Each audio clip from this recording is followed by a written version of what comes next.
Welcome back. This is video number 3 for tenses. So let us learn present perfect tense and use of has and have.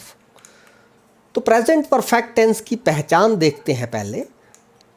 जिन हिंदी वाक्यों के अंत में चुका है, चुकी है इत्यादि आएगा उन्हें हम प्रेजेंट परफेक्ट टेंस में रखेंगे। तो परफेक्ट का मतलब होता है पूर्ण।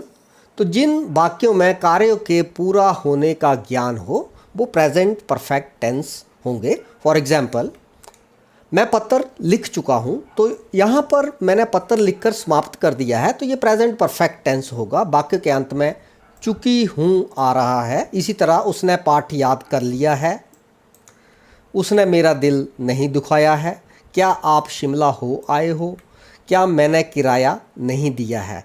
तो ये थे कुछ एक एग्जाम्पल। अब देखते हैं इस टेंस को फ्रेम करने के rules. Rule number 1, present perfect tense हमें बताता है कि कार्य पूरा हो चुका है। इसमें जो सिंगुलर होगा उसके साथ हम हैज़ का प्रयोग करेंगे। सिंगुलर मीन एक वचन, जैसे ही, शी, इट। या फिर हैज़, हैव के बाद आप वर्ब की थर्ड फॉर्म का यूज़ करेंगे।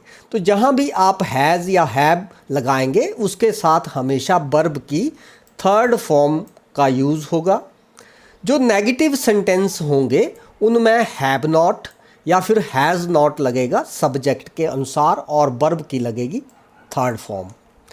जो इंटेरोगेटिव सेंटेंस होंगे जिनमें प्रश्न पूछने का बोध होगा उसमें हम हैव या फिर हैज़ ये सबसे पहले लगाएंगे, उसके बाद सब्जेक्ट और फिर वर्ब की थर्ड फॉर्म, और वाक्य के अंत में क्वेश्चन मार्क का चिन्ह भी लगाया जाएगा। इस टेंस में आपने जिस बात का विशेष ध्यान रखना है, जैसे मैंने ऊपर आपको बताया कि सिंगुलर के साथ आपने हैज़ का प्रयोग करना है, लेकिन यहाँ पर आई सिंगुलर है लेकिन इसके साथ आप हैव का यूज़ करेंगे। इसके अलावा सभी सिंगुलर सब्जेक्ट जो होंगे उनके साथ हैज़ लगेगा। इसके बाद यू आपका सिंगुलर भी हो सकता है, प्लूरल भी हो सकता है, तो इसके साथ आप हैव का ही यूज़ करेंगे।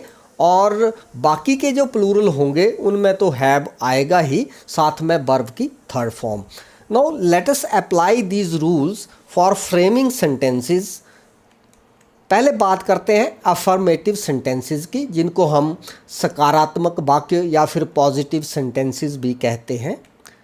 इसके लिए रूल है, सब्जेक्ट के साथ आपने हैज़ या हैव इन दो में से एक लगाना। यानी कि सिंगुलर हुआ तो हैज़, प्लूरल हुआ तो हैव, साथ में वर्ब की थर्ड फॉर्म और फिर आपका ऑब्जेक्ट आएगा प्लस अदर वर्ड्स।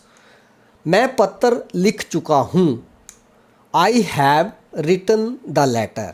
यहाँ पर आई सब्जेक्ट है और इस सब्जेक्ट के अनुसार हैव लगेगा, साथ में राइट, रोट, रिटन, तो वर्ब की third form written, I have written the letter. इसी तरह हम कॉफ़ी पी चुके हैं, we have taken coffee.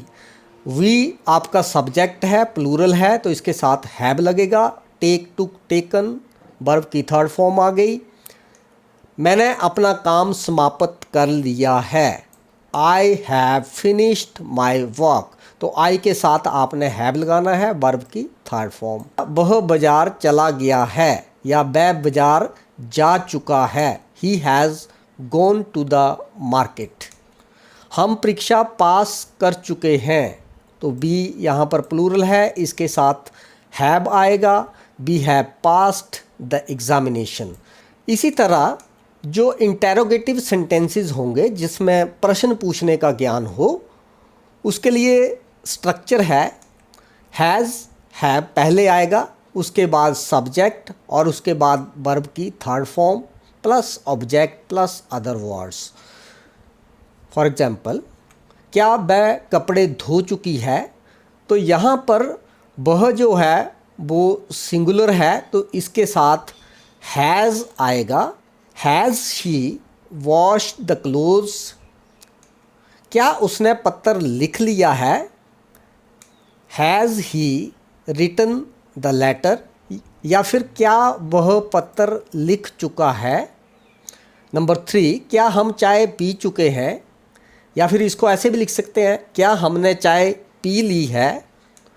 Have we taken tea, तो यहाँ पर बी प्लूरल है, इसके साथ हैव लगेगा और स्ट्रक्चर के हिसाब से हैव सब्जेक्ट से पहले आएगा।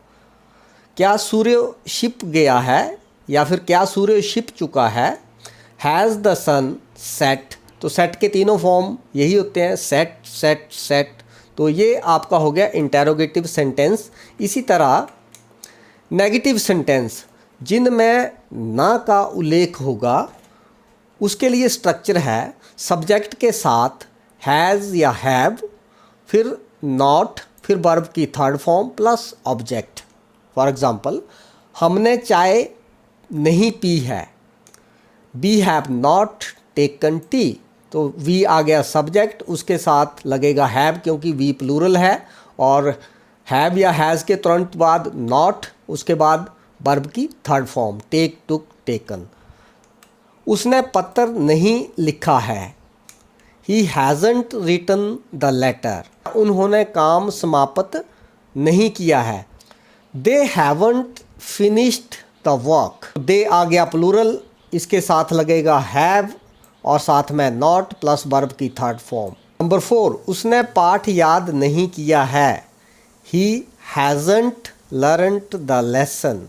तो स्टूडेंट्स ये थे नेगेटिव सेंटेंसेस। अब देखते हैं नेगेटिव इंटेरोगेटिव सेंटेंसेस जिसमें प्रश्न भी पूछा जाएगा और ना का भी उल्लेख होगा। उसके लिए स्ट्रक्चर है हैज़ या हैव पहले आ जाएगा, उसके बाद आप सब्जेक्ट लिखेंगे, फिर आप नॉट लगाएंगे, उसके बाद वर्ब की थर्ड फॉर्म। जैसे ये वाला सेंटेंस है, हमने चाय नहीं पी है। अब ये आपका नेगेटिव सेंटेंस है, इसको अब नेगेटिव इंटेरोगेटिव में कन्वर्ट करते हैं। क्या हमने चाय नहीं पी है, तो यहाँ पर आपका हैव आ जाएगा पहले और उसके बाद आएगा सब्जेक्ट वी, तो have we not taken tea, तो ये इसकी ट्रांसलेशन होगी। देन उसने पत्र नहीं लिखा है, अब इसको नेगेटिव सेंटेंस तो ये है, इसको इंटेरोगेटिव साथ में कन्वर्ट करते हैं। क्या उसने पत्र नहीं लिखा है, has he not written the letter. इसी तरह ये थर्ड सेंटेंस, उन्होंने काम समाप्त नहीं किया है, तो इसको जब नेगेटिव इंटेरोगेटिव में कन्वर्ट करेंगे, क्या उन्होंने काम समाप्त नहीं किया है, have they not finished the work. So students, this is the end of part 3. I hope you liked it.